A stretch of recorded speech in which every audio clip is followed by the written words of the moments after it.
Democratic Socialist Zoran Mamdani emerged as the frontrunner in the NYC mayoral race earlier this year. Since then, a lot of headlines make it seem like the race is all but over. Article after article points to his growing momentum despite the outcry from more moderate members of his party. Let's bring in Fox News contributor Joe Concha on what it could mean for Democrats. Joe, as we sit here today, is this race Mamdani's race to lose? John, great question. As it stands now, Zoran Mamdani will be the next mayor of New York. Every poll that we're seeing here shows him up by 15 to 20 points.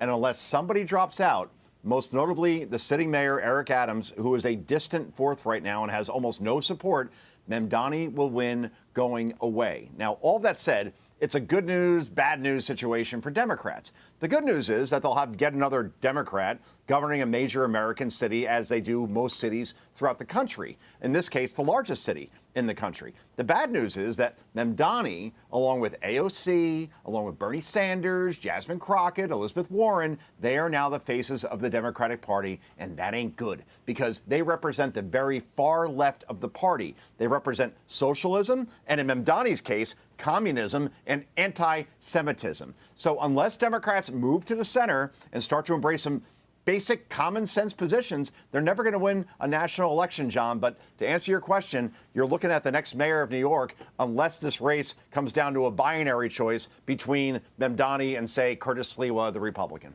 Yeah. Or, you know, as you say, Eric Adams and perhaps Andrew Cuomo, the former governor, have some appeal among moderate Democrats, even though Adams is running as an independent this time around.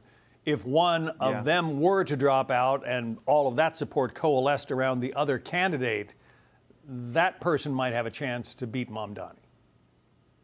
They might, but in that case, then it's a three-way choice. And I think in the end, the energy in New York City, anyway, I'm not talking nationally, but New York City, shows that if Mamdani could just get 35, 37% of the vote, that may just be good enough, John. So, again, Adams drops out, then it becomes Cuomo versus Sliwa versus Mamdani. I'm sorry. You mentioned the media coverage of this guy before, the guy who wants government-run supermarkets, the guy who thinks that free health care and free child care and free transit is something that magically you could just dream up without having any way to pay for it.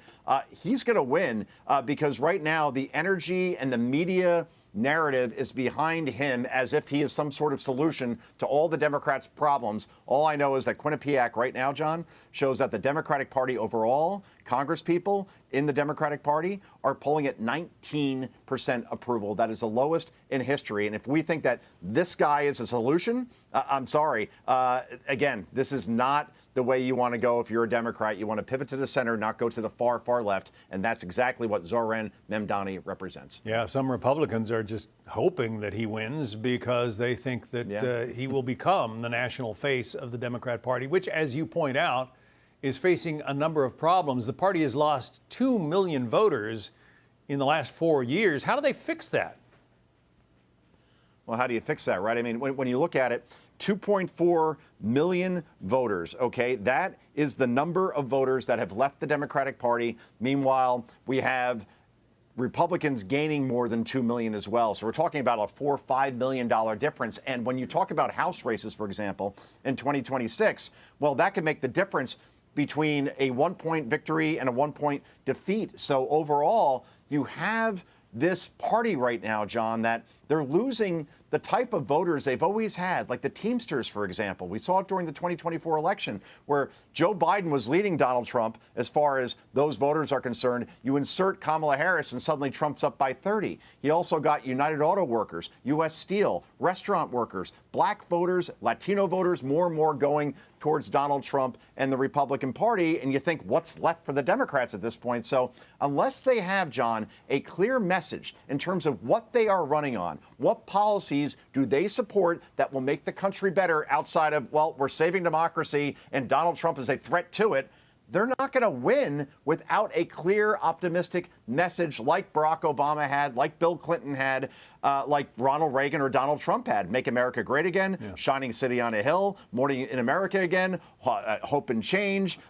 You need optimism, and right now they're the party of negativity, and that does not help you with voters in terms of what will you do to make my life better. Yeah, you can't just say that guy is bad and win elections. Yeah. All right. Joe Concha. Thank you, Joe. Great to see you, John. Take care. You too. Hey, Sean Hannity here. Hey, click here to subscribe to Fox News YouTube page and catch our hottest interviews and most compelling analysis. You will not get it anywhere else.